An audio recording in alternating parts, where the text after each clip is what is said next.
Okay, then we have resolutions. We have resolutions. 1, approve agenda amendments. 2, approve payroll. 3, authorize a refund for the redeemed tax sale certificates. 4, approve request for use of city property requested by Woodrow Wilson School, New Brunswick, Board of Education, location Murphy Park, Woodrow Wilson Field Day. Thursday, June 15th, 2017. Rain date, Friday, June 16th, 2017. 5, approve request for street closing requested by New Brunswick Recreation, New Brunswick Tomorrow, location parts of the some city streets to be closed, encouraging residents to walk, run, skate, bike, in the city streets for Cyclavia. Saturday, June 24th, 2017. Time 11 a.m. to 4 p.m. Police extra duty. 6, approve request for use of city sidewalk requested by Affinity Credit Union, location sidewalk in front of 346 George Street, for membership drive to create awareness. Date, July 6th, 11, 13, 18, 20, 25, 27, 2017. August 1st, 3rd, 8th, 10th, 15, 17, 22, 24, 31, 2017. September 5, 7, 12, 14, 19, 21, 26, 28, 2017. Time 10 a.m. to 2 p.m. 7, approve request for street closing requested by Mara Sarda for Livingston Avenue from New to George Street, Barak religious Indian wedding ceremony. Groom's arrival at the event at the Hildreth Hotel in a procession with a horse. Date, Saturday, August 26, 2017. Time, 9 a.m. to 11:30 a.m. Police extra duty.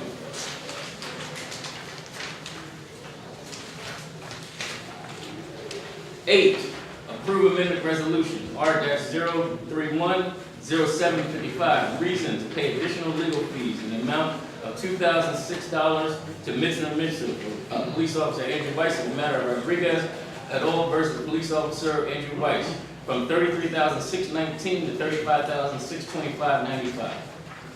9, approve request for street closing requested by City Market, locations of streets to be closed: George Street from Livingston Avenue to Patterson Street and Byard Street to Nielsen Street to Elm Road for 2017 City Center Oktoberfest. Date, Saturday, October 7, 2017. Time, 10 a.m. to 7 p.m. Police extra duty. 10, approve off-premise raffle merchandise at Boyd Park for the Beach Foundation Incorporated. Date, September 17, 2017. September 24, 2017. 11, approve off-premise raffle 50/50 at the Hyatt Regency for St. Peter's Foundation. Date, October 8, 2017. 12, authorize the mayor and city clerk to execute a site access agreement to traverse Alice Jennings Archibald Park with GK Technologies Incorporated for access to 499 Jersey Avenue, Block 59596, Lot 9. 13, approved rights of way use agreement requested by SQF LLC doing business as Tilson. Reason, construct, install, and operate and maintain antennas and related to telecommunications on equipment, and 16, replacement decorative light poles and the public rights of way within the downtown area. 14, approve amendment of resolution R-051725. Reason, to pay additional legal fees in the amount of $24,600 to Arleo and Donahue LLC to represent Mayor James Cahill in the matter of Steve Middleton versus the City of New Brunswick et al. And Arthur Anderson et al. Versus the City of New Brunswick on punitive damage claims from $152,025 to $176,625. 15, approve resolution authorizing a license agreement with the New Jersey Transit Corporation for transversing over property owned by the City of New Brunswick known as Lot 10-03, Block 242, Jersey Avenue Public Works for purposes of NJT's preparation for construction of NJT maintenance yard. 16, approve authorization to participate in the Borough of Highland Park requested by Division of Recreation for fireworks display on Sunday, July 2nd, 2017, in celebration of Independence Day, not to exceed $5,000. 17, authorize the purchase of parks and shade under the New Jersey approved co-op 65 MCE SCCPS, the Educational Services Commission for New Jersey pricing system from Power Place Incorporated for 2 John Deere lawnmowers, not to exceed $35,302.80. 18, approve authorization to advertise for New Brunswick Water Treatment Plant neutralization tank coating specification number 611-17W. 19, Approve amendment of resolution R-031767, the reason to pay additional legal fees in the amount of $1,181.50 to Benedict and Altman for Police Director Anthony Caputo in the matter of Victor Rodriguez et al. Versus the City of New Brunswick from $29,529 to $30,710.50. 20, approve liquor license renewals. 21, approve amendment resolution R-011765, change order number 1 with Plymouth Environmental Company Incorporated for asbestos abatement for the water utility, specification number 53016W, amount $21,580. Approve this change order will constitute an increase of 20% or more of the original contract. 22, approve resolution R-051720. Reason to pay additional legal fees in the amount of $1,850 to Christopher D. Adams Esquire and Adams and Buchanan and Palo LLC for the representation of Thomas Laughlin, City Administrator in the matter of Arthur Anderson et al. Versus the City of New Brunswick et al. On punitive damage claims from $16,650.47 to $18,500.47. 23, approve amendment of resolution R-051717. Reason, change rain date. Approve request for use of city property requested by Lincoln Elementary School, New Brunswick Board of Education. Location, Bugalo Park Pavilion, Field Swings Lawn for the Lincoln Elementary School Field Day. Date, Wednesday, June 14, 2017. Rain date, June 19, 2017. Time, 7 a.m. to 2 p.m. 24, approve award of contract with DOT Design LLC for furnish and delivery of t-shirts. Term, 12-month period commencing June 18th and ending June 17, 2018. Specification number 594, that's 17P, not to exceed $15,527.70. 25, approve rejection of bids, authorization to rebid for furnish and delivered motor oil and lubricants. Rebid specification number 595, 17PR. 26, approve amendment of resolution, change order number 2, credit with S. Batata Construction Incorporated for Nielsen Street roadway sidewalk repair, project phase 2, specification number 88315, credit amount $1,310. Approval of this change order will constitute an increase of 20% or more of the original contract. 27, approve amendment resolution to pay additional legal fees in the amount of $4,734 to Benedict and Altman for Police Director Anthony Caputo in the matter of Arthur Anderson et al. Versus the City of New Brunswick from $31,492 to $36,227. 28, approve relaxation of the city noise ordinance requested by Sander Mechanical Service. Reason, place a crane at 392 George Street to lift HVAC equipment for a rooftop unit replacement.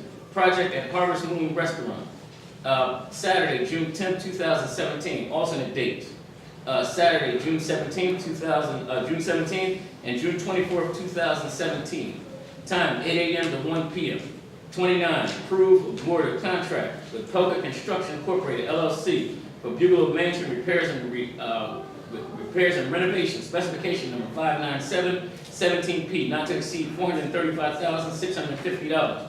30, resolution amending resolution R-051776, increasing not to exceed the principal amount of redevelopment bonds to $18,500,000.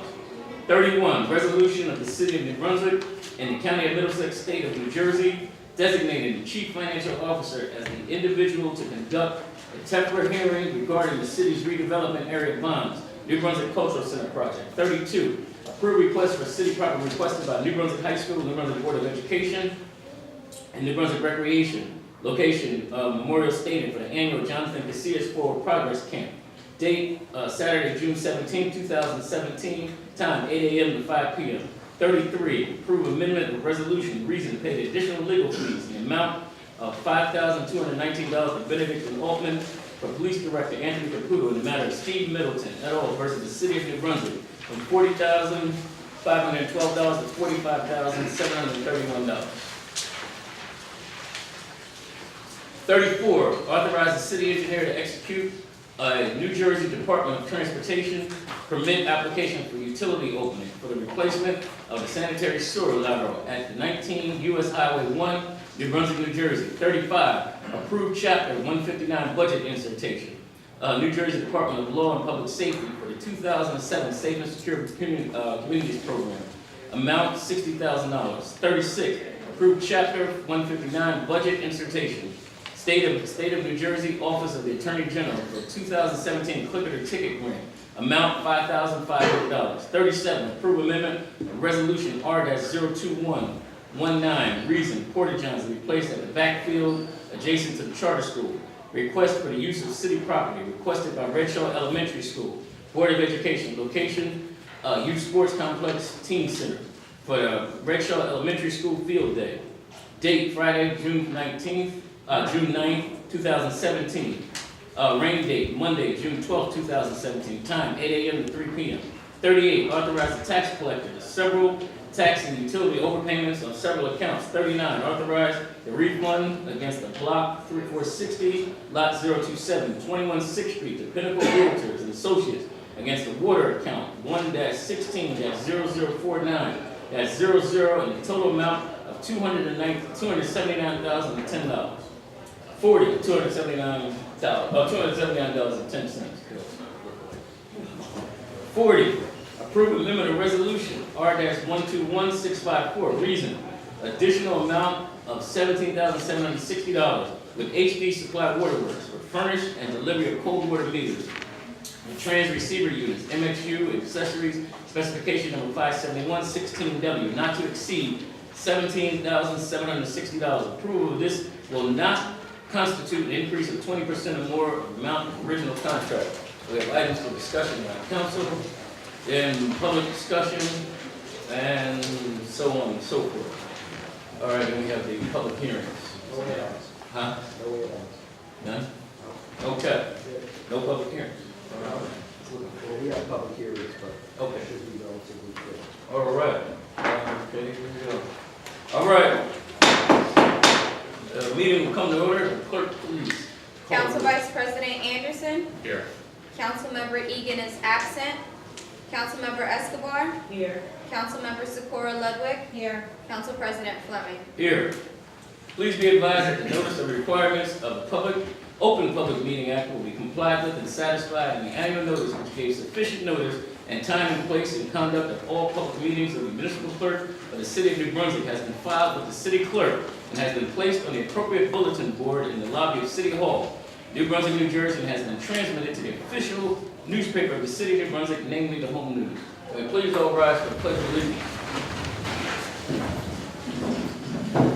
I pledge allegiance to the flag of the United States of America and to the republic for which it stands, one nation, under God, indivisible, with liberty and justice for all. Can we please remain standing for a moment of silence to those that are defending freedom around the world and those that have lost their lives the last couple of weeks to terrorist acts, to those that have lost their lives unseen. Thank you.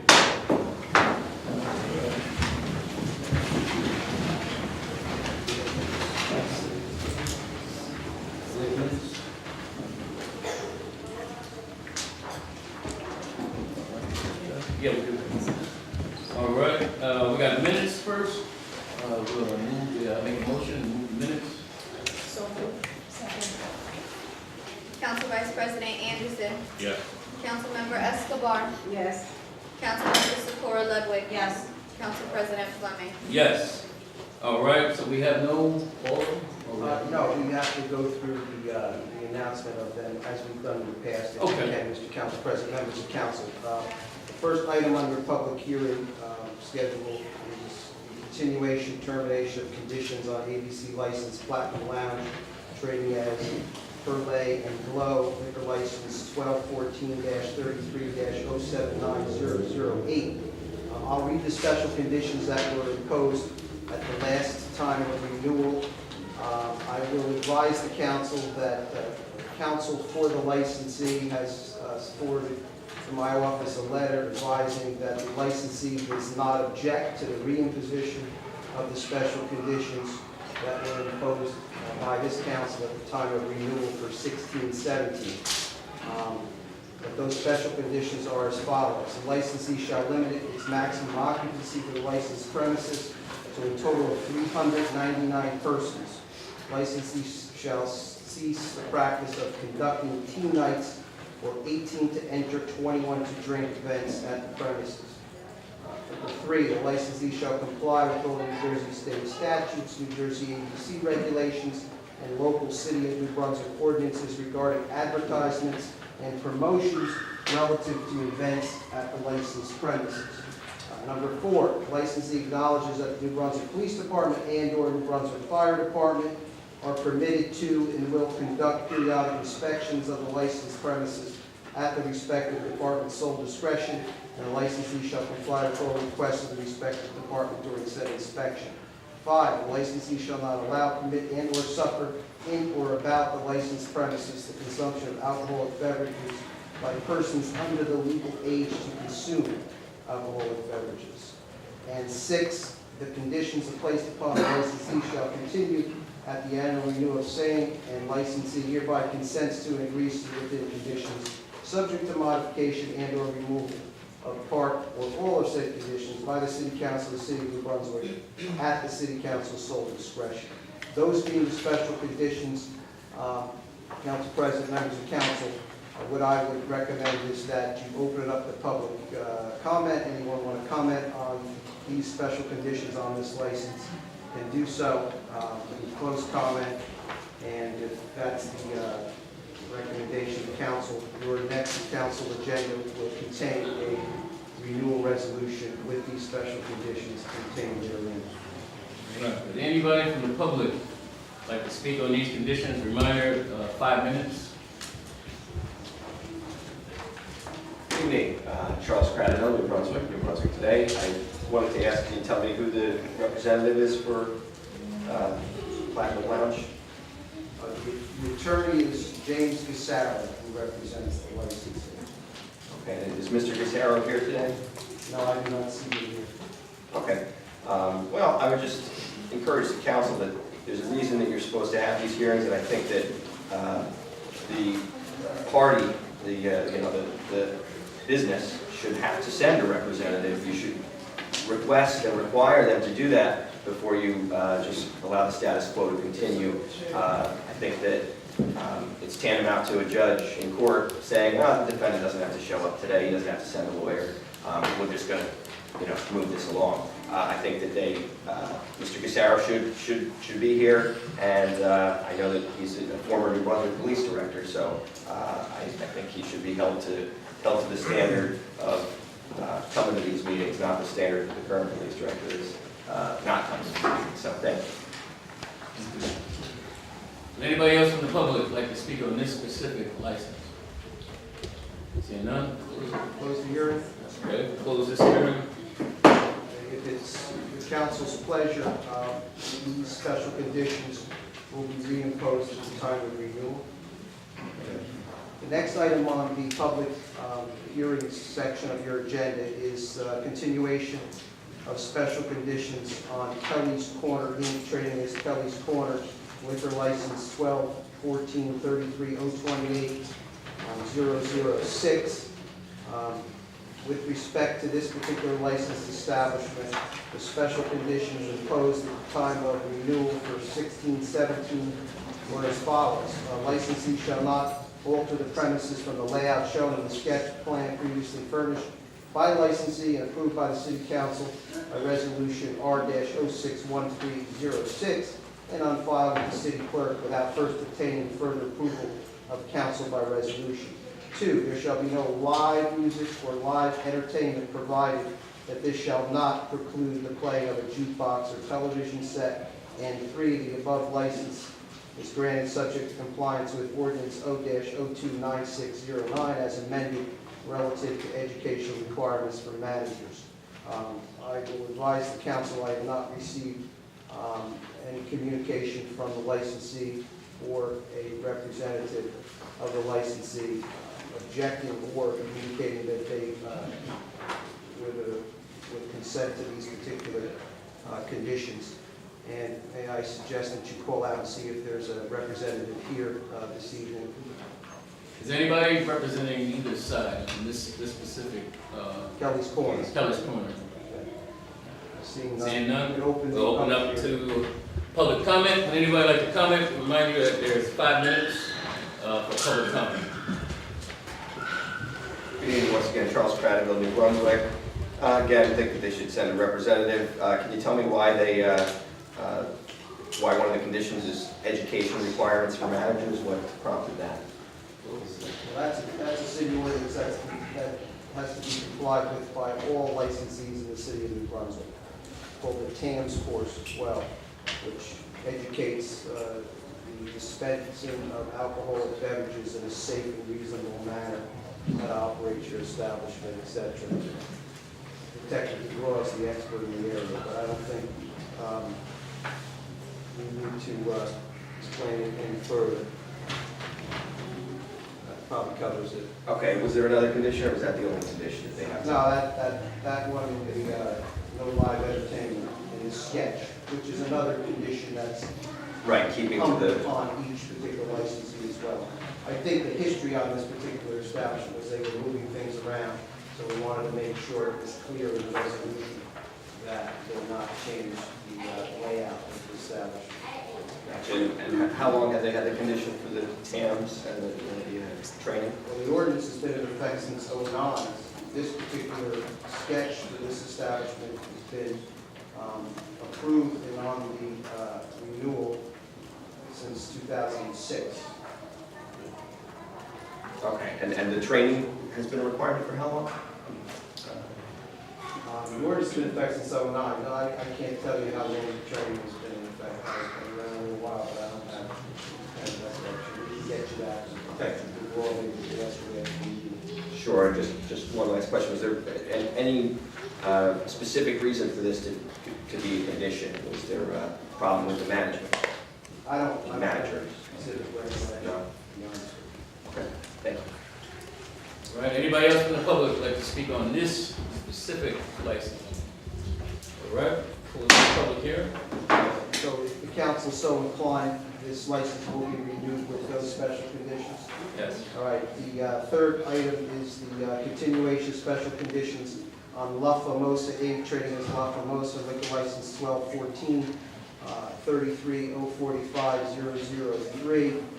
With respect to La Famosa, I could advise the council that I was contacted by the principal licensee who advised me that he consented to the reimposition of these special conditions.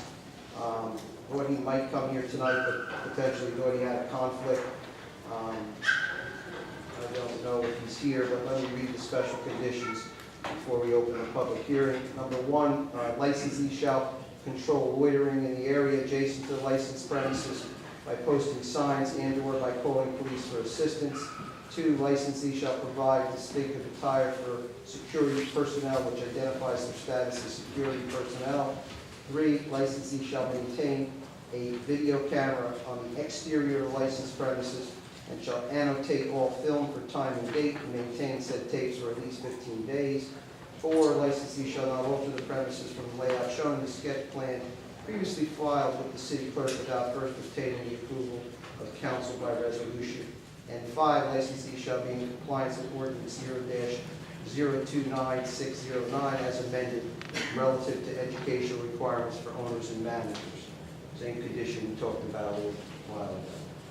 Is anybody here from La Famosa? Or no? All right, we're gonna open this public hearing. Anybody from the public like to speak on this? Remind you that you have 5 minutes. Okay. Seeing none, close the hearing. So if it's the council's pleasure, I will have the renewal resolution incorporate these special conditions as they were proposed in 16-17 for the license year 17-18 as well. With respect to item number 4 on public hearings, the Perciv Inc. trading as Me Tierra Bar. Perciv Inc. is represented as council may recall by Mr. Gussis. Mr. Gussis requested some additional discovery requested an adjournment of tonight's hearing. Actually, he will be here on the 21st as he represents other licensees that are scheduled on that day. And so I advised Mr. Gus's that I was inclined to think that we spoke about council agreeing to carry that to the 21st. So that matter will be on for the 21st, along with your other three licensees with special conditions. No? All right. Thank you. Thank you. Thank you. All right, we're going to go to ordinances on second reading. 1, an ordinance to adopt a redevelopment plan for the fair and redevelopment plan area in the city of New Brunswick. Would anybody from the public like to speak on this one? Seeing none? Second. Council Vice President Anderson. Yes. Councilmember Escobar. Yes. Councilmember Socorro Ludwig. Yes. Council President Fleming. Yes. 2, an ordinance to amend and supplement the revised general ordinance of the city of New Brunswick, Title 10, Vehicles and Traffic, Chapter 10-28, Residential Parking Permits. Would anybody from the public like to speak on this resolution, this ordinance? Good evening once again, Charles Cradville, New Brunswick today. Section 2A says there's, now they have to, if you have a visitor, in order to get the permit from the MVPA, you've got to obtain it pursuant to the digital procedures established by the parking authority. Can somebody speak a little bit to what that is, and if there's alternatives? I believe there's a phone alternative. Yes, I see. Yeah, the business permit, you can get the business permit by the tenant that lives there. Once you have a license, registration, at least to the house you live in, you can obtain the business permit by phone, or you can do it over the phone, or you can do it over the internet. And that's 24 hours a day over the phone? 24 hours a day, 7 days a week. And Section B, what does that change? Section B. Yeah, it says it's adding this section. What exactly does that mean? Why? What's the motivation for changing it? For adding that?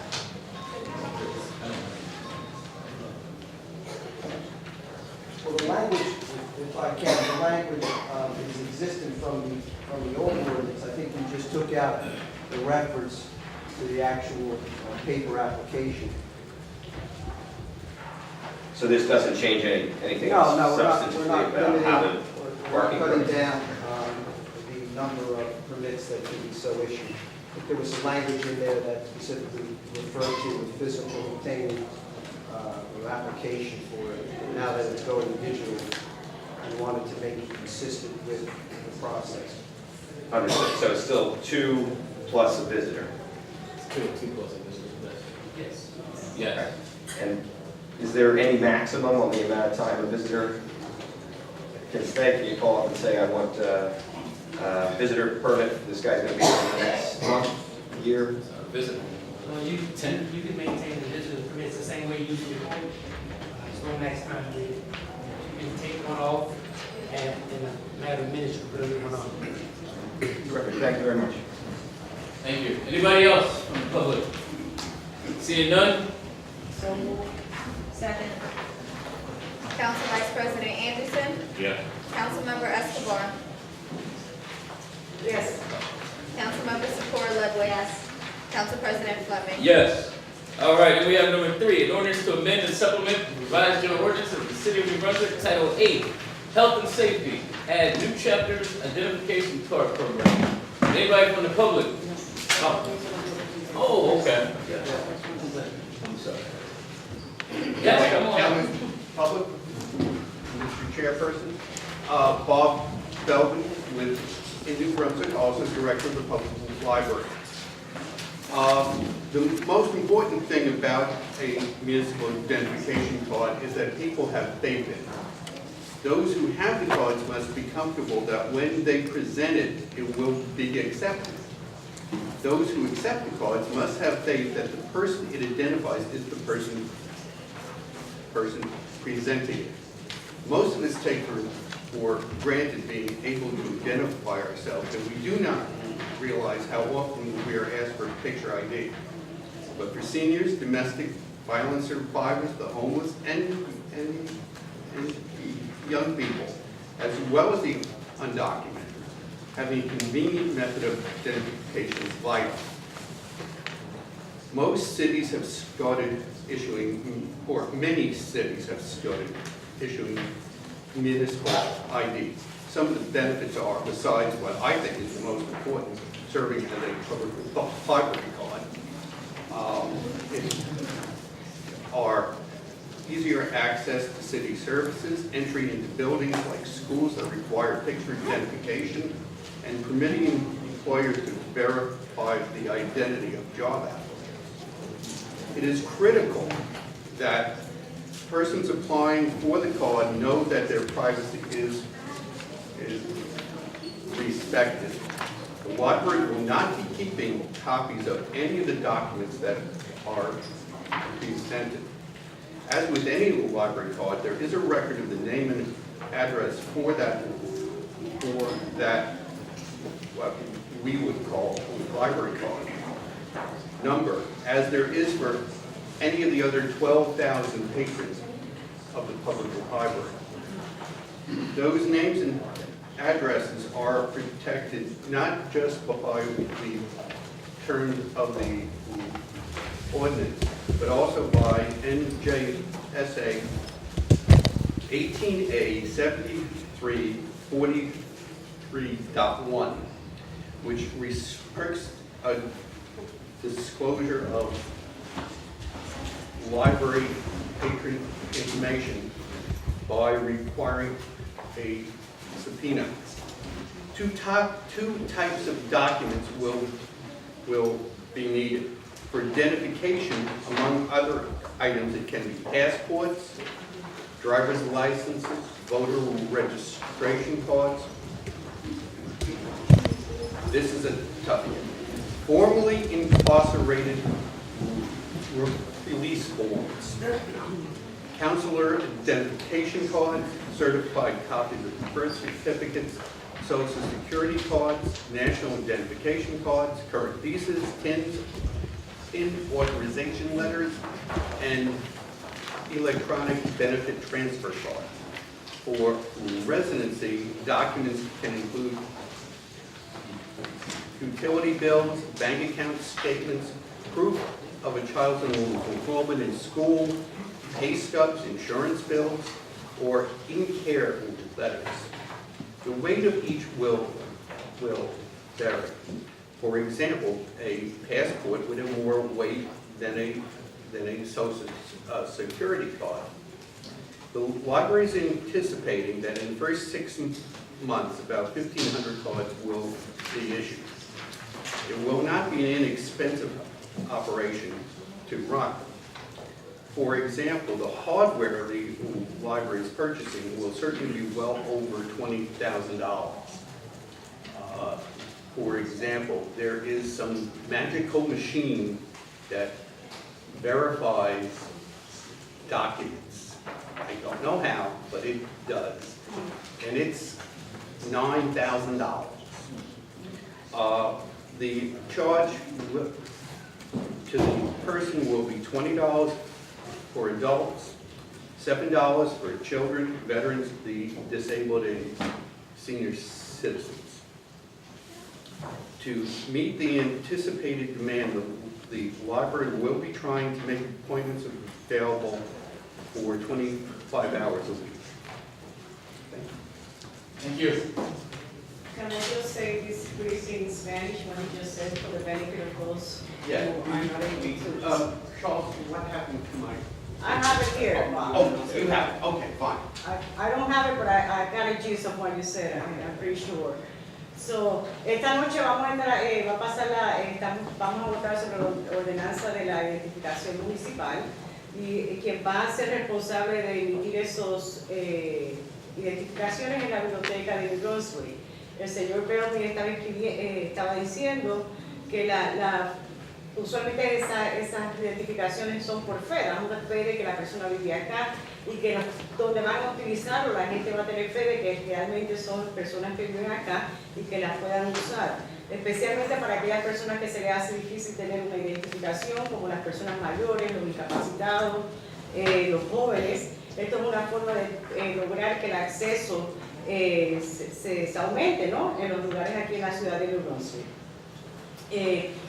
Muchos de estas, la prioridad número uno de este programa y de la biblioteca va a ser respetar a las personas de los documentos que se presentan para tomar esta ID. Estos documentos que ustedes vayan a presentar, la biblioteca no se queda con copias, la ciudad no se queda con copias de ellas, usted simplemente tiene que presentarlo y se lo lleva con usted.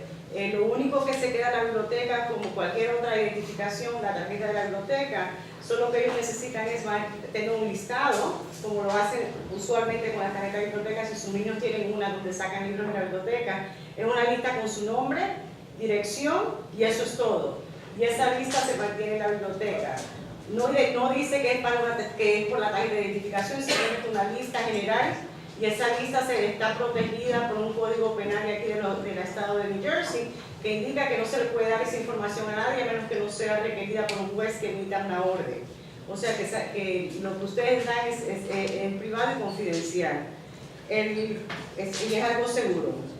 El beneficio de tener esta tarjeta es, como dije anteriormente, es para poder tener más acceso aquí durante no tiene ningún tipo de peso legal, pero los documentos que ustedes van a necesitar para poder presentar y que le emitan la identificación son, por ejemplo, un estado de cuenta bancario, ¿no? De su banco, su acta de nacimiento.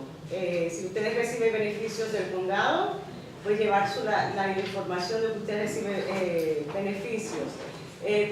Papeles de la escuela donde indica que sus niños están en esa escuela, que usted puede asegurar y da fe de que vive aquí en la ciudad de New Brunswick.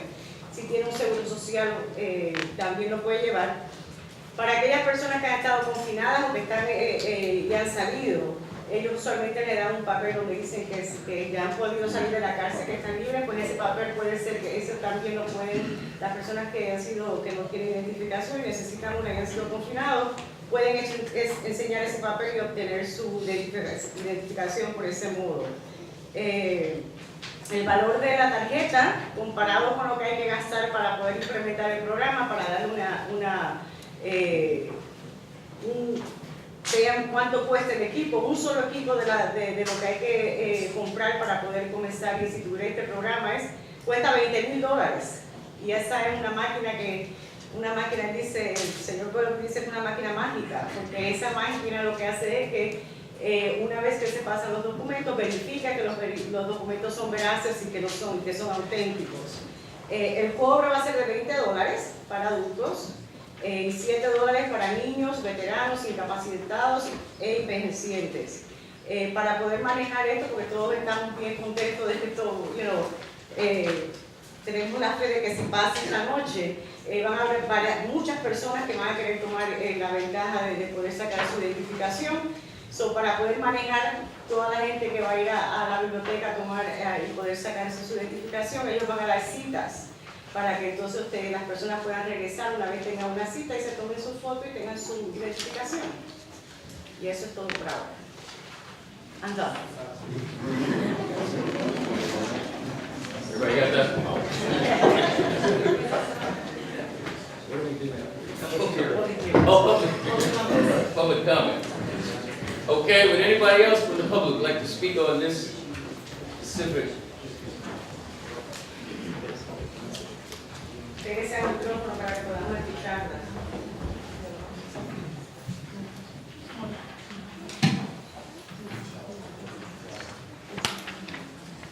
Buenas tardes, mi nombre es Cristina Paredes y gracias a Consejo por escucharnos.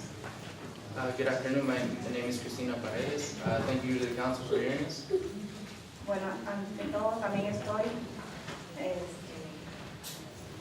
tengo fe de que esta ordenanza va a pasar. Pues bueno, adelantándome y darles gracias por escuchar a la comunidad, porque es algo que la comunidad necesita de hacer. I'm very confident that this ordinance will pass, so I'd like to give you an advance thank you. Sé que el Consejo siempre está trabajando con la comunidad, con United Square, con el Proyecto Esperanza, y pues que les agradezco ante antemano, sé que va a pasar, estoy con fe en eso. We know that the council works hard to improve the community here in Brunswick, both with Unity Square and Esperanza project. Y pues, ¿qué les puedo decir?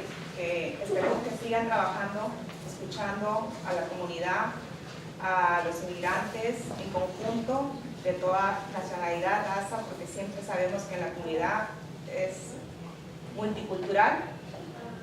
All I can say is thank you, and we look forward to continue working with you to help improve the New Brunswick community. Gracias. Thank you. Thank you.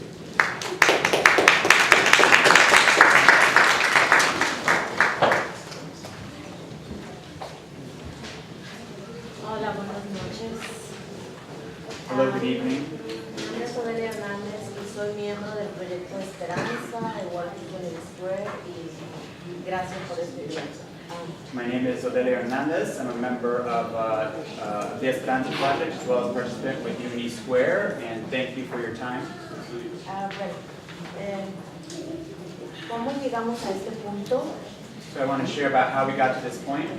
Nuestro grupo del proyecto Esperanza comenzamos a hablar del tema en enero del año pasado. So our participants, our members of the Esperanza Project began talking about this issue last year in January. Investigamos el tema y nos familiarizamos con los programas de otras ciudades. So we began to research the issue and get familiar with the programs in other cities. También con In Brunswick Tomorrow convocamos un comité de otras organizaciones. And also with Brunswick Tomorrow's support, we convened a committee with other organizations, Incluyendo a Unity Square, New Labor, el Gastroman, la señora Rebeca Escobar de Concilio y el director de la biblioteca y otros más.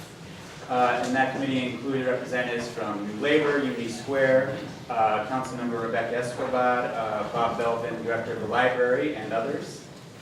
En junio pasado planteamos la idea por primera vez al alcalde. And last June, we introduced the idea for the first time to Mayor Cahill. Y en octubre, junto con el comité, entregamos un reporte con nuestras recomendaciones a la ciudad.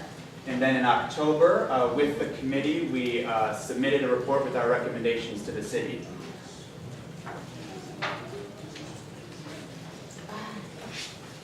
Bueno, yo en lo personal tengo una grandísima lista, pero claro, no lo voy a decir. ¿En qué nos beneficiaría? And so for me personally, I have a long list of things that I know will be a benefit to us, and I'll try and touch on a few. Una de las cosas es que, por ejemplo, nosotros cuando vamos a la clínica o al banco, donde sea que nos piden dos identificaciones, muchas veces ya no nos quieren aceptar el ID de nuestro país. Entonces, o se encuentra uno con gente racista que claro, cuando uno saca el ID del país de uno y pues lo miran feo, lo miran mal a uno, ¿verdad? Entonces, So one benefit is that oftentimes when we have to go to places like clinics or hospitals or banks and they ask for ID, sometimes they don't accept identification from our countries of origin. And sometimes, unfortunately, even when they do accept it, perhaps people who are prejudiced see that and look down upon it.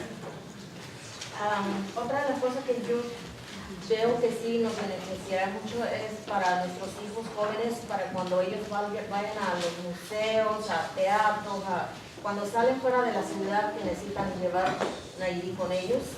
And another thing benefit I see is for our young people who can get this ID, that when they go to institutions here in the community like museums or theaters, perhaps they could use it as well. They might not be able to get an ID otherwise. Y también tengo entendido que en otras ciudades también usan o aceptan ese ID como para hacer descuento a los residentes, como por ejemplo en teatros, parques y museos, por ejemplo. And we also understand that in certain other cities, they use this ID card as a means to discounts at city institutions like parks or museums, to give discounts and special offers to residents. Muchas gracias, gracias por escuchar. Thank you for your time. Thank you.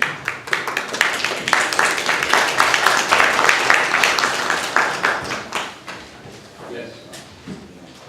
Ms. Walter Harris, here on behalf of Shiloh, supporting homeless individuals and others, Interfaith Rise, Refugee Resettlement Program, and Neighbor Corps program that works with people for re-entry.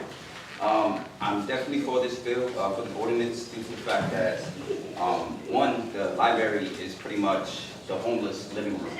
So, with that being stated, if you give them an opportunity to get ID, it allows them to possibly transcend homelessness. So it's a major, major, major, very important, crucial component. And if you look at every other city in New Jersey, they usually do something similar to this, like quarterly and whatnot. They try to adopt this into the program. So, as you know, you can blatantly see from the morning till 4 o'clock, there's people asking for money or panhandling and whatnot, and what's wrong. But if you give them ID, this can also lessen the numbers and make them eligible for a lot of programs. And not only that, it's just the best way to go, because of the fact that there's so many different barriers for them, and then connecting them to their resources allows the organizations that I mentioned before to quickly put them into supportive housing or whatever it may be, or shelters, things of that nature.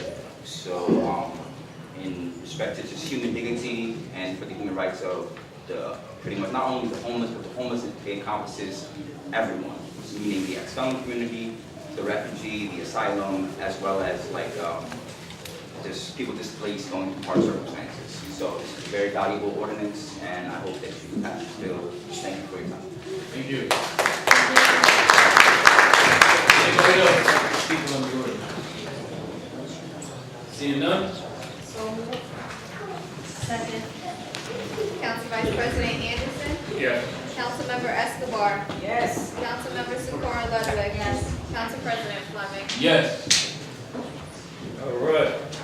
So moved. All right.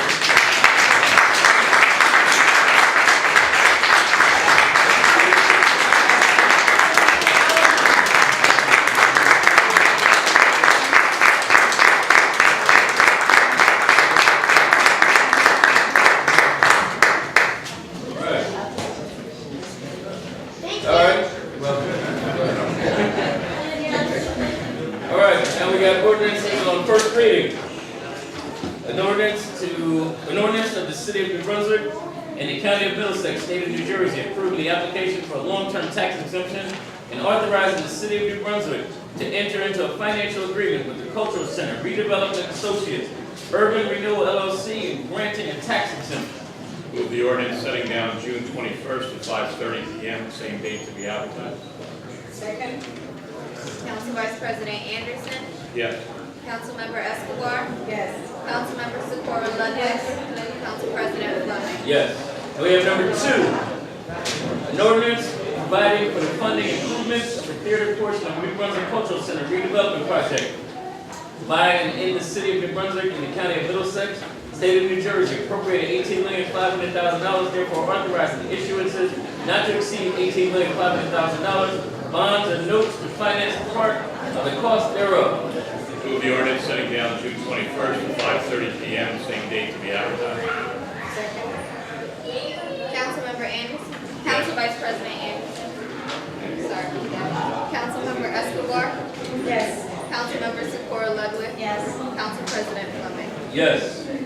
3, an ordinance authorizing the guarantee by the City of New Brunswick and the County of Middlesex, State of New Jersey, not to exceed $23 million.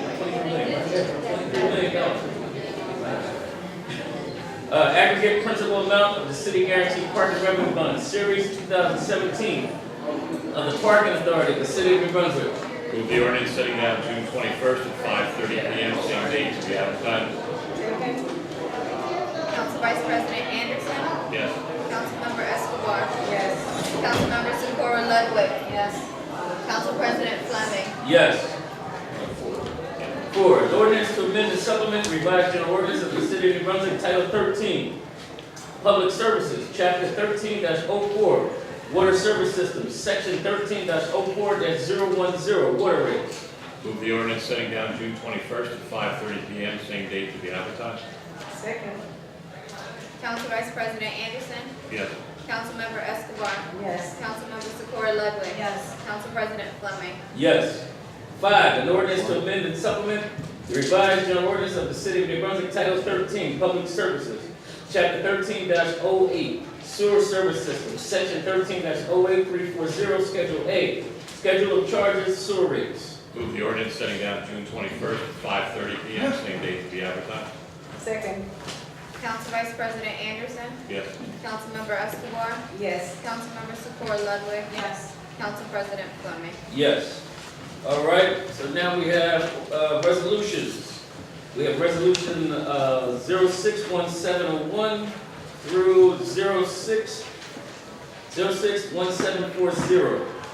Would anybody from the public like to speak on these resolutions? Please step forward and remind you that you have 5 minutes.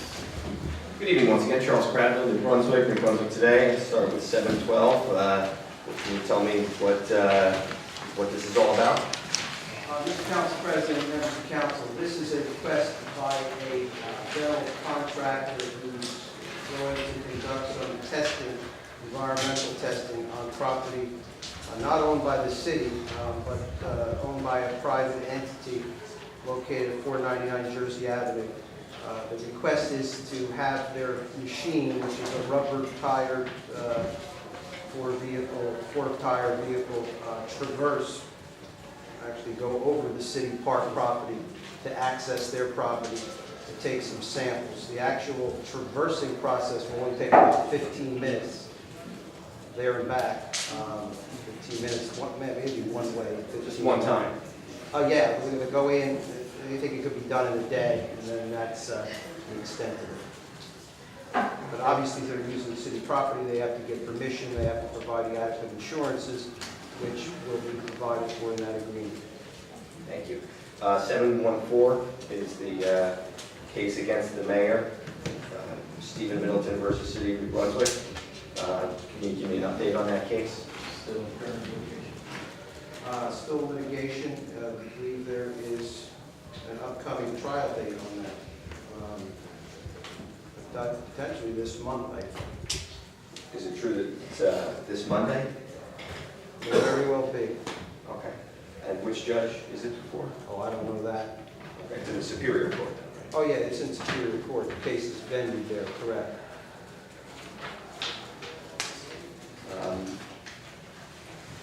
715, this is the maintenance yard they're building.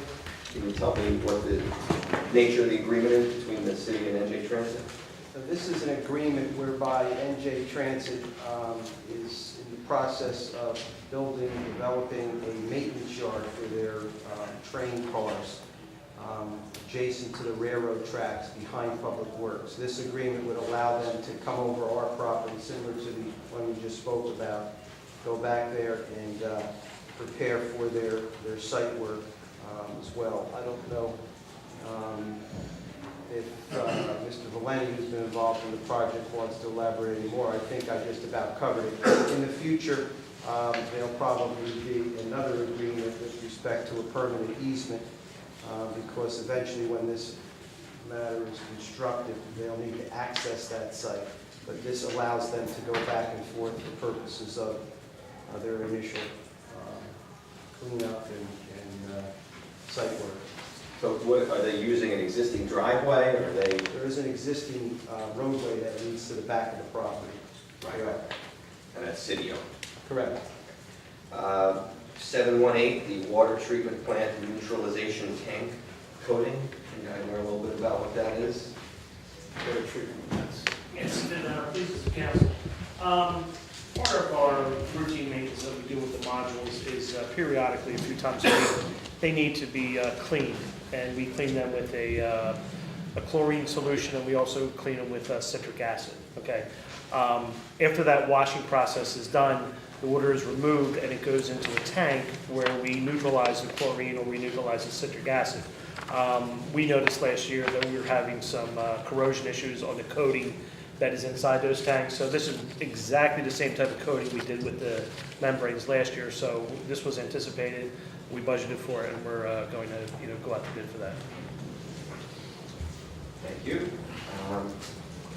will say on 7/19, I'm disappointed the police director's not here. You should withhold payment of his legal bills until he shows up at a city council meeting.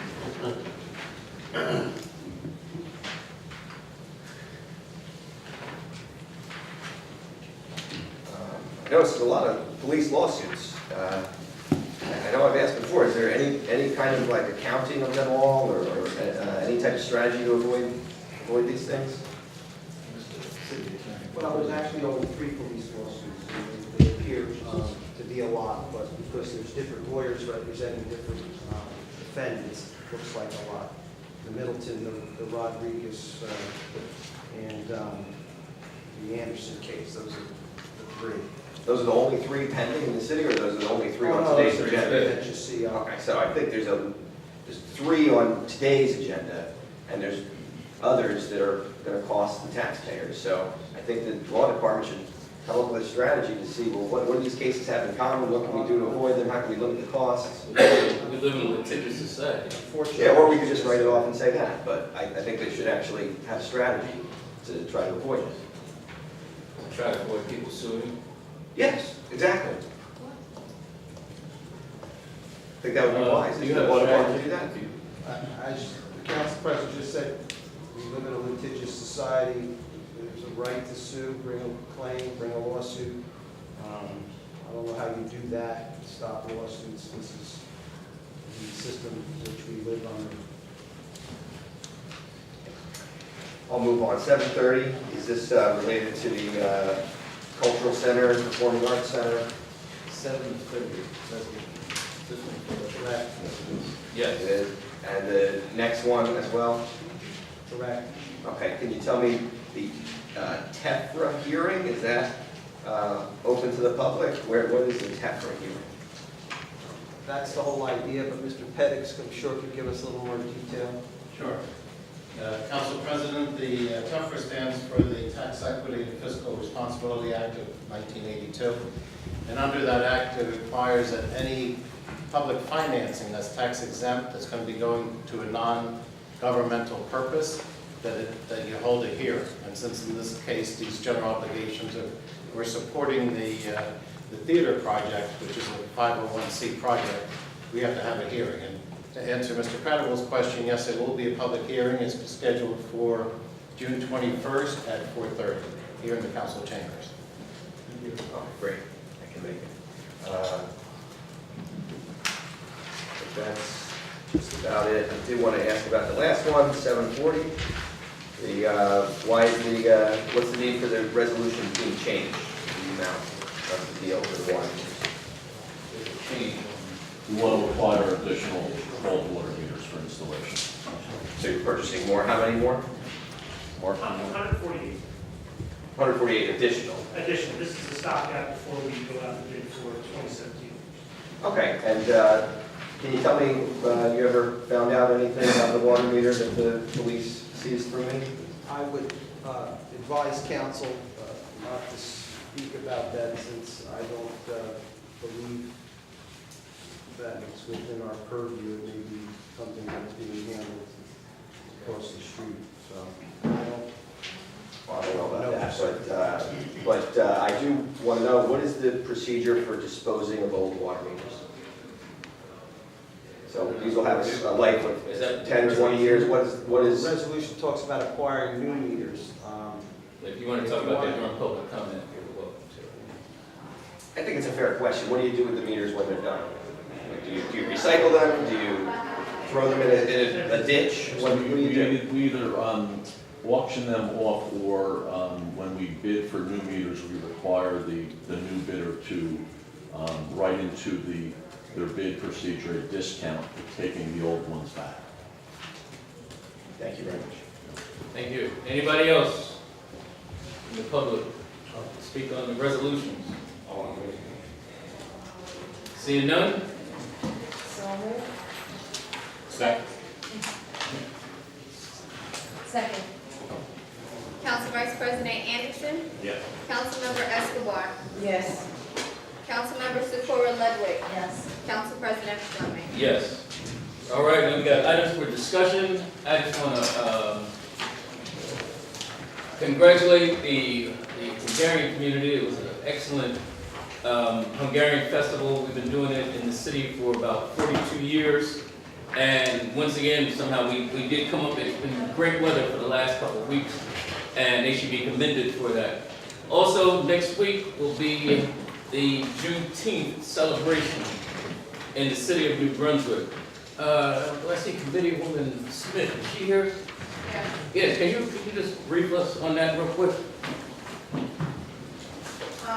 Not to put you on the spot. Really? Yeah. This is Spot.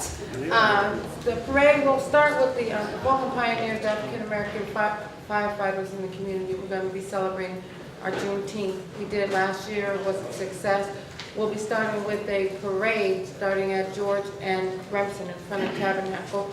We'll be walking up. What time is it? 10 a.m. 10 a.m. We'll be walking up Remsen, turning onto Sanford, wiggling around Commercial a little, ending up on Pine Street at Pine Street Park. And we'll have a celebration. We'll have some vendors, some food, some fun.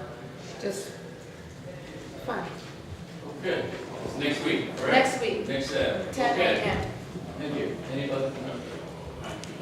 One, I'd like to thank the Esperanza people and some of the local churches for the cleanup last weekend for the city of New Brunswick, and also at Pine Street Recreation Park, whatever you'd like to call it, the health fair that went on last weekend with the Urban League, so I'd like to thank them for everything. I just want to mention that also the Jonathan Casillas, you didn't have any youth or no any youth in the community. The Jonathan Casillas football camp, like we just put the solutions. So it's a very good program. They provide our kids with the shirt kits, and it's a football training. And the applications they are online. If you get any more information, I believe that is in the website of the Brunswick Public Schools. But if you know any kids in our community that could use it, please forward the information because it's a really good program for our kids. Thank you. Anybody else? All right. So now we're going to move to public discussion, public comments. Anybody that wants to have public comment, please step forward and remind you that we have 5 minutes. Hello, Danielle Moore, 188 Brunswick Street. First, I would like to start off with that we're back in October, on October 15, 2015, it was approved to have Lee Avenue and Comstock Street, Lee Avenue and Delavan Street, Remsen Avenue and Handy Street, Remsen Avenue and Ward Street with the lighting system. At the time, there was a problem with the contractors. Okay, then you got that situated, and then now, lately it's been a situation with the investment with the lighting system due to where the ones on Joyce Comer and a few other locations are no longer working, and where the city keeps saying that something's going to be done. We're talking about almost 2 years now that this has been approved and nothing's being done. So yes, would you please tell me what's going on with this? I don't, maybe the engineering department, Kevin? We can speak to that. We're in the process of canceling the contract with the 4 crossings that Ms. Moore has mentioned. Also, as we mentioned in the past, we have had very poor success with the lights that are in the roadway. So we're going to actually abandon those, not use that motif in the future, and just go to flashing crosswalks with the signs that are visible for the motorist because of the climate, the temperature, the freeze-thaw cycles, the lights that are in the roadway themselves, when they're especially in a flat or low area, become compromised by moisture. And the manufacturer's only offer a 1-year warranty, and clearly these things will last 1 year or 2 years and then they fail. The only one that we've had some success with is the one at Saddam and Troop, but it's at the top of the hill. It's not in the valley, it's not in a flat spot, and it seems to wick the water away. That one is working fine. Specific to Mrs. Moore's query, we are in the process of reinvigorating. We do have a maintenance contract that will expire at the end of 2017. We do have some remaining volume in that maintenance contract, so we can address the flashing lights specific to other than the 4 areas she's talking about.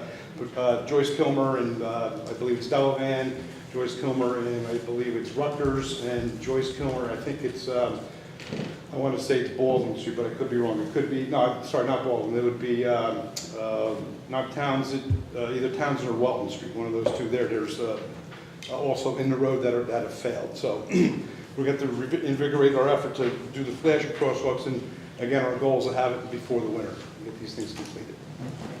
Well, okay, I see that you do have a lighting system that's on George Street, that's right under the train station bridge. What about with that lighting system? The crosswalk where you press the button and the lights flash up? Specific to that system, that was installed and paid for by J&J. They, not knowing what manufacturer they have, J&J has a great reputation of using the best products available, very expensive in general. For the budget issues we have, we just feel at this point the flashing, the visible signs that are on poles are going to be more than adequate. Okay, hope that, like I said, this is not just saying, okay, something will be done, because we're talking about, wow, almost 2 years that this was approved. So hopefully this time something will be done to make it safer in these areas for people who are walking across the street. Now my next one, that's where I've been talking to you at the last council meeting, that was with Railroad Avenue and Baldwin Street, where that was where they put a little blacktop down, like I said, where it won't even stop a person riding a bicycle over there. But now I do have the evidence to show you what I'm talking about, how this is beginning to be so I will give you the pictures, but I still like the public to really take a look, how the cars are coming around the corner there, and what do you have? Basically, you've got the pictures where it was that close to having a car accident due to where these cars are coming around a one-way street. That little curve that what the city put there, anyone can laugh about that, because like I said, wow, that wouldn't even stop a person on a bicycle. But like I said, to show where I don't think that this is something where I was told that, oh, okay, just because they put the blacktop down there, oh, we can wait another four months to be approved to have this done. So I hope due to where, like I said, I have the evidence to show you how close call where that was almost an accident right there with this picture, just because a car coming through the handy street where the restaurant is, coming up a one-way street to try to avoid traffic, and someone who's coming down Baldwin, cop. So like I said, I hope the city does take a look into that, due to where, like I said, with that little blacktop curve that the city just put there, that is to show what? That's not doing anything.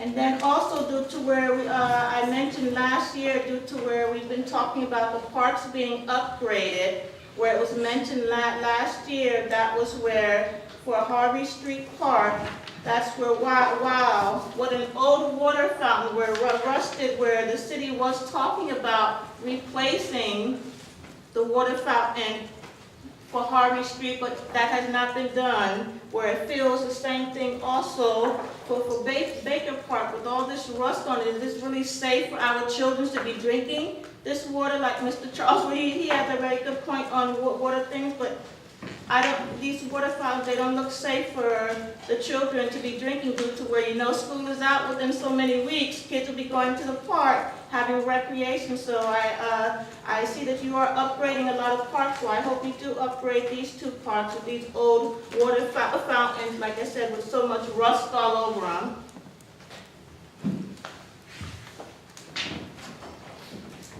And one more question I do have, due to where I'm not sure if the city, the police department, or the parking authority approved for Delavan Street between Lee Avenue and Livingston, approved that teachers are no one's no longer to park on Delavan Street? Say that, I'm sorry. Where the teachers are no longer able to park on Delavan Street? Teachers no longer able to park on Delavan. Sorry, I don't know anything about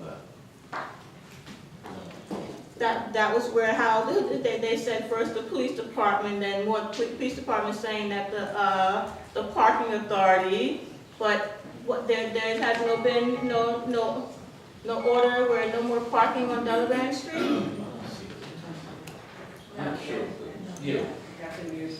And Captain Miller's not here. We'll forward the information to him to get the answer. Okay, due to where, yes, it was brought to my attention due to where, like I said, no more parking, and then that's also residential parking area where, for next year, what, are they gonna continue to do that? What, do the teachers need to get, a special permit or pass to put in their window due to where no longer parking where they used to? We'll get that information for you. Okay, thank you. Anybody else in the public?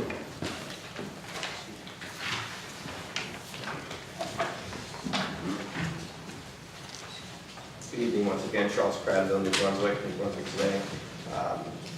Ask just about the ordinance you passed tonight. I commend you for it. The ID card program is a good thing for New Brunswick. Can you tell me where is the money going to go that comes in, the $20? $20. I don't know that the ordinance requires it to be put into a dedicated trust. I sense it'll just be taken in as general revenue. And on the expense side, of course, we'll be paying the salaries of those who are in the library who are managing the program, and we will, as we've said a few times, acquire the hardware necessary for the capital needs. Sure. Well, of course, it should cover the costs, and if there's profit, if there's extra, I would suggest that it go to addressing the needs of the homeless in New Brunswick. There's a lot of people who need help right now. Should have started with my first question. Are you ready to call for the impeachment of Trump or Christie? Oh, ready? Maybe after tomorrow? We'll see. All right. I had some questions about the ordinances on the first reading. Wanted to ask, the first one is a tax abatement. You're going to give a tax abatement to the... That's first reading? Yeah. We're not going to speak on first. You're not going to speak about the first reading ordinances, even though you just voted for it. Even You though you said just on voted first for it. reading. On first reading? Yeah, and so you're not going to talk about it? No. Okay. Second reading. I don't see any reason not to, unless you have something to hide. I mean, you're going to pass them next week. Why don't you talk about them now so that I can do some research? You know we don't talk about items on first reading. Come on. You could, and you should. If you're so proud of them, tell us what you did here. Why are you giving them a tax abatement?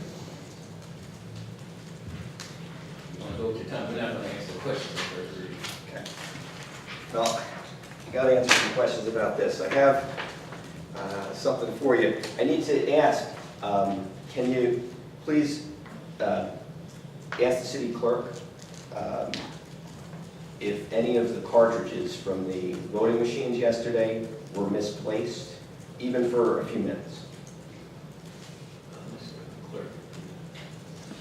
Like I said to you last night when you asked me the question, no cartridges were misplaced.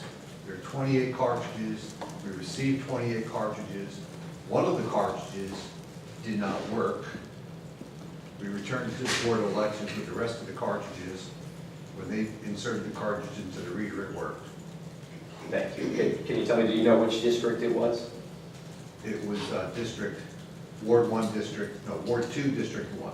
My district. Okay. So I just wanted to understand if there was an issue with that, and I will be looking into it. What was the result? I didn't see all the results. What was the result of the race? Was it close? I don't believe there were any close races in the district. But, No, just ask, because I haven't seen it. Yeah, no, I just want to make sure my vote counted, and as a voter, it's important we have confidence in the system and integrity in the system, and I came here to get the results as I always do, and employee of the Board of Elections said, don't go in there, there's a cartridge that's been misplaced. So I figured I would ask, follow up, and I did, and I'm going to keep following up on it. Thank you. So the only other things I need to talk about are, I'd like to learn a little bit about hydrilla. Can you tell me the water supply is being treated for hydrilla? I think this is important. Hydrilla. I'd be happy to elaborate. So, back in September, October, the New Jersey Water Supply Authority, where we receive a large portion of our water from, They were doing a dredging project, and as they were doing the dredging project, they came across a species of plant called hydrilla, which originates in China, and it's often used in fish tanks and aquariums. It's not native to our area, so it's been introduced to the water system in the Delaware River, and it grows at a very fast rate. It can grow an inch a day. And using the calculations and everything from the New Jersey Water Supply Authority, they believe that the plant, if left unchecked, could choke off the water supply by about 85%. Okay, so they've been working on different schemes of getting rid of it. If you dig it up, it multiplies and it grows at a faster rate. So they've come up with a herbicide, which doesn't necessarily kill the plant, but it does prohibit photosynthesis from occurring. It slows that down. So they're going to be introducing this herbicide to eradicate the hydrilla over a 4 to 6 year period. And it's a very short window of the year that they actually use it. The application goes on for about 4 months. So we're very, very fortunate here in New Brunswick that we actually have 2 water sources, okay? So what we've done now, and officially we're on that now, is we've switched off all our flow from the canal to now we're just taking it off of Farrington Lake at our mill pumping station right now. So we're 100% on that. We're also in the process of acquiring some additional equipment that we discussed and we have budgeted for this year as far as activated carbon to be used, which is very effective of getting rid of any residual chloridone, that is the name of the herbicide that you're using, to get that down to 0. Now, it is safe for human consumption. It is very low dosage that is used when it's introduced, and by the time it gets down here, it's even less, okay? But, the city feels very strongly that even if it's safe and everything's good, we want to make sure that it is not entering our water supply in any way, shape, or form. So we're making some appropriations to acquire the equipment on a temporary basis now to get that up and running, and if it's not up and running, then we'll just stick with the water source that we're using right now. Thank you. Okay. It's Chloridone? Dome. Chloridone. Thank you. Okay. I do want to caution you about this obvious tax abatement that you want to pass. You passed it tonight, you're going to pass it again at the next meeting, but I think you should think twice about it because there's no benefit for the school system. Indeed, the school system is deprived of any of the money for the next 30 years. And gosh, I think that doesn't make sense, especially since there's going to be 207 apartments in this development.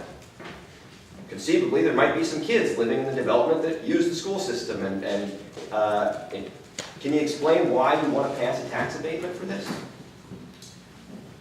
Private vote, that's on the first reading. You want to talk about it, you're welcome, we'll talk about it all you want at the next meeting when it's on second reading.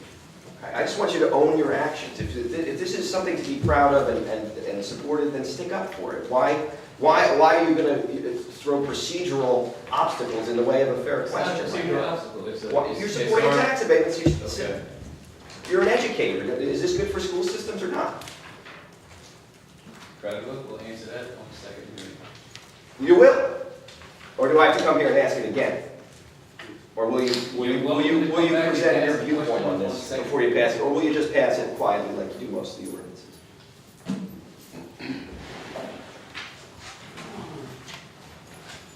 I think you should think twice before passing it.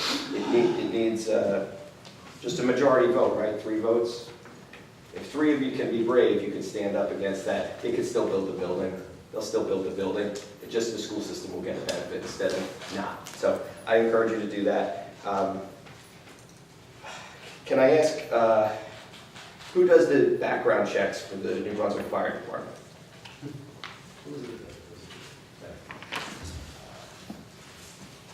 Maybe Robert would like to speak to that. He has a committee that reviews every applicant that comes off of the civil service testing list, and maybe he would prefer to speak to that. As Mr. Laughlin indicated, I have a committee that is there for background investigation. Committee of who? Committee of some of my personnel. New Brunswick Fire Department personnel? Yes. Okay. And is there a leader of the committee? Is there a leader? Yeah. There's a group. So there's no leader. Who is in the group? You want to come by and get that later, I'll give it to you. Okay, and could you email that, is that possible?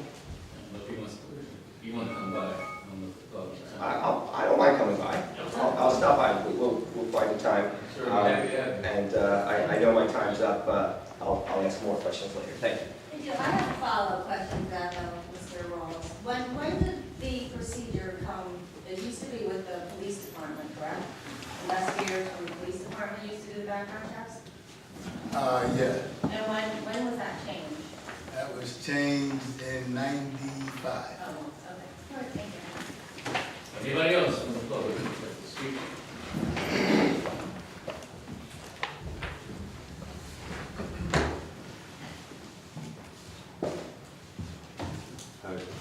My name is Ralph Daniel Barlix, 28 Chester Circle, apartment 1A. I want you to know first that it's very traumatizing for me to have this following conversation with you on a personal basis. Last Sunday morning, morning of the 5th, I woke up approximately 8 o'clock, went to get out of bed, had a headache, decided to lay down and stay there for a while. But I kept hearing this annoying beeping, beep, beep, beep, beep, beep, beep. I figured the guy upstairs left his alarm clock on and microwave or something like that. After about an hour of it, I took off, did some errands I had to do. I got back a little before 1 p.m. This beeping is still going on. Beep, beep, beep, beep. Beep, beep, beep, beep. So I'm saying to myself, there's something wrong. I grab my smoke detector off the wall and look at the back of it, and the code for 4 beeps and a rest, 4 beeps and a rest is a CO, is carbon monoxide. I immediately called the fire department and reported this. Now first, I ran upstairs to my neighbor's door, banged on his door. Nobody answered. Ran back upstairs, grabbed my phone, called the fire department, gave them all the information I had. Then when the fire department finally arrives, there was a complement of 2 men, 1 firefighter and a Lieutenant Sika. They approached this situation very casually. I explained again the information I gave to 911, and he seemed sort of dismissive of it, but I figured maybe he already got that when they got the call from 911. As we're going into the door of the building, he's like, hold this door, buddy. I'm like, what, this guy think I'm the doorman here or something? Anyhow, we proceed in, and he starts telling me that, oh, it's probably just a dead battery. I'm like, I think you're mistaken. We all have the same smoke detectors.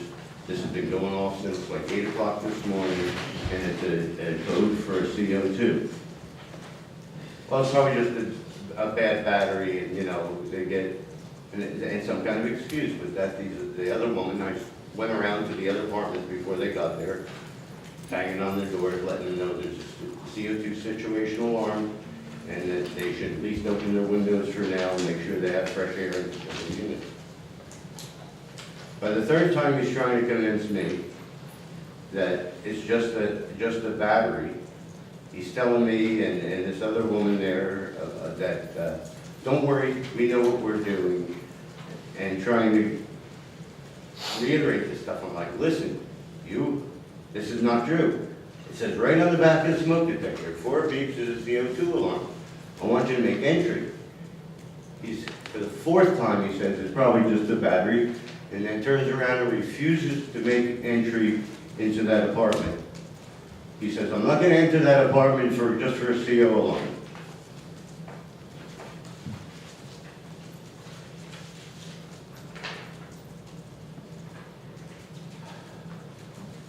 Needless to say, he was very wrong. There was a heavy CO condition in there. Oh, before we even get to that part, when he told me the 4th time in front of this woman who has children there, I told him, hey, That ain't gonna fly. I said, why don't you go home to your house and you tell your children that the beep, beep, beep that's a CO2 alarm is nothing. Daddy thinks it's just a dead battery, so let's all go to bed and wake up dead.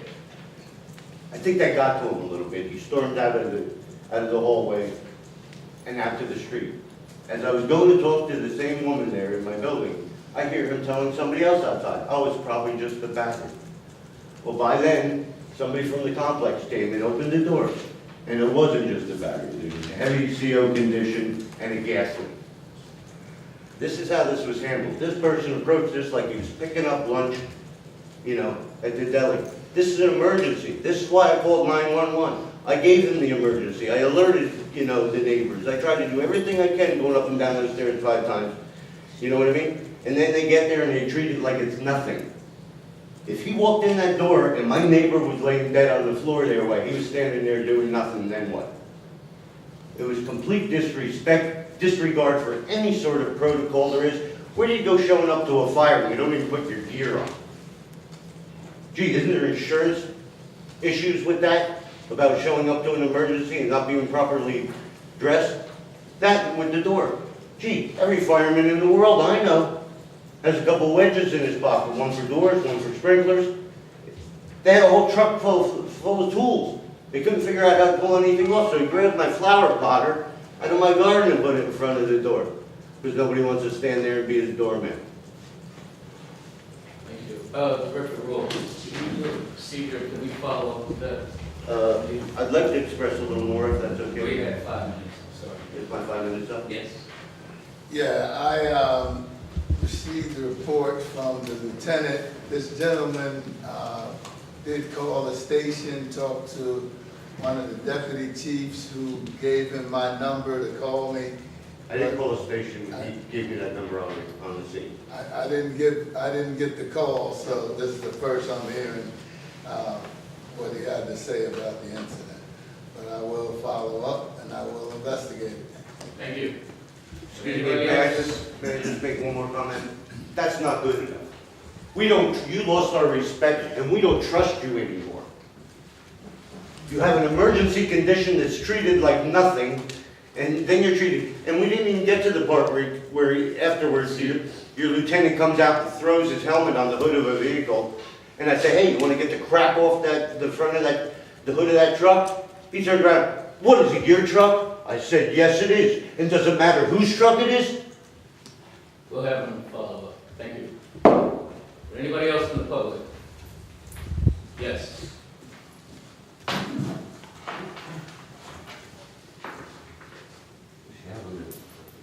It's been a long time since, actually it's been 5 years since I've been to a city council meeting. The last 3 years, up until 2 months ago, I resided in Monroe. I live in Rutgers Village. This August will be 53 years. And I decided that, living like that wasn't for me. I like the village a lot better. And my family tried to convince me that they rode through, oh, it's not the same. Well, guess what? It's better. It's better. Because new people are moving in. And by the grace of God, I'm getting interested in things. Unfortunately, I won't see any of them here tonight. Well, maybe 2 of them. But personally, I put a lot of interest and hard work into my neighborhood. Those of you that have been here a long time, I don't see any of you. Way back in the days, well, actually the civic organization was instituted in 1953. And there was a gentleman called Stu McCauley, teasing everyone, the older couples now, they're calling me Mrs. McCauley, because I'm going around like Stu used to, trying to get this and this and this. Okay, there's several things I had wished to get a presentation to you even before the meeting, and that didn't occur because of some personal issues. And so tomorrow I'll type something up. Can you get your name for me? Pardon? Did we get your name? Oh, my name, yes, it's Lorraine. Address. Lorraine, Lorraine. Letter, initial J, please. There's another Lorraine Best in East Windsor. And it's Best, B-E-S-T. So there's several things, but there's 2 main issues I'd like to get your time on, if I may. The most serious, well, I guess you would weigh who would weigh what against what. The first one is environmental. I would hope that all of you, or most of you, are familiar with the pipeline that wants to be put in by Trans something or other, starting in somewhere in Somerset County, and it's going to come in. They wish it to go along the route and river. No, they can't do that. You know, so you'll be seeing more of it. I'm sure we'll be having public meetings about it. And we will have petitions signed in the village in Edgebrook. That's our neighborhood. We're on the river. Even if we weren't, no one in this area deserves that. So there'll be petitions gathered, and of course the mayor will get copies, and you will get copies. So please keep that in mind. Keep your eye on the newspaper. You know, we all know it's a serious, serious thing. There is a thing about it. I'd like to tell you that we did proudly, Mayor Lynch was here. Gosh knows how many years ago that was. When the Tower Center went up by 18 there, the exit 9, they proposed a heliport because AT&T in Piscataway had a heliport, and a lot of their dignitaries were going to be going back and forth. Well, when we heard that, the route for the helicopter was going to be the route and river, just by the grace of God, 2 weeks before that, in Parsippany, at one of the pharmaceutical companies there was an accident that occurred in a residential neighborhood. Well, of course, thank God nobody was killed, but it was to our benefit that we said, here, we can't have this. And of course, it was an election year, so the mayor and the council were, very benevolent and helped us a lot. And we won. And we still have news clippings that we put up at our meetings because the front page of the whole news read, big X through the helicopter thing, residents win, blah, blah, blah, blah, blah, okay? That compared to what this is now with the health and safety, we would hope that you would support us on this also. Okay, that's for the environmental. Now, this has been a thorn in my side personally for 5 years now. Woodrow Wilson School. Those of you that have never been there, it is it's better than state of the art. The principal, the vice principal, the teachers, the kids are wonderful. I started to volunteer there. But sadly, it has its flaws, and that is not the school, the transportation department. Now, I spoke to Mayor Cahill's office about this the other day. I told the secretary everything I was going to present to you guys, and then everything will go in writing to him, to Mr. Janero, who is the transportation director, and the police, to the traffic safety department. I met with them. I forgot his name now. It starts with a T, might come to me. Traffic safety. I met with him probably 6 years ago about the concerns of the safety there. Technically, now, the main point is the bus drivers are to follow a specific route. They are to drop the kids or pick the kids up by the school, continue the main route. Anyone that knows anyone or has been a bus driver knows you follow the main route. No. I live on the corner of Stockton and Tunison, so when they pass the school, they're supposed to go straight. No, they turn down Stockton Road. Now, mind you, there are children walking to and from school down that street. There are cars parked on each side of the street because of people picking up or dropping their kids off. Well, and behold, a bus comes and makes the turn down the street. 3 years ago, Just 30 seconds to 5 minutes, and we can follow up because that's actually my neighborhood. well, one more thing if I may. 3 years ago, I witnessed a kid nearly killed by a bus, and that went ballistic. Call this Mr. Janero, this is 4 years ago. He was supposed to do something about nothing was done. I am not going to be the person that they said cried wolf, okay? I'm not going to wait for someone to get killed or seriously injured. About 20 years ago, my son was injured on the front lawn of the school from a piece of glass. He was playing football. Mind you, the residents, the civic organization before that, was he up to the council, was he up to the mayor, get the kids off the school grounds at night, they drink beer, blah, blah. Nothing was done. Well, when my son fell and severed from his kneecap to his ankle with 68 stitches, and then I went to them and I said, look, if I was a different kind of person, I could sue the mayor, I could sue the Board of Education, I could sue this one. That's what somebody else would do. I'm not going to wait. No, please, 1 minute. No, I'm I'm sorry, we have a procedure. No, you do I'm have sorry, time because I'm I pay sorry. my taxes. I'm not trying to cut you off. We have a procedure. I told you I can follow up with you after the meeting. Okay. The I can fact is, follow- I'm not gonna wait for a kid to get hit by a bus. I understand, that's also my neighborhood also, we've been working on the transportation troubles out there. We will Well, follow, why isn't something happening we if will you've been follow, working on we will it? follow up after the meeting. Follow up. Yes. Okay, I'll be here, I'll wait. Okay. Thank you. Anybody else? Seeing none? Second. Council Vice President Anderson, Yes. Councilmember Escobar, Yes. Councilmember Socorro Ludwig. Yes. Council President Fleming. Yes. Meeting is in.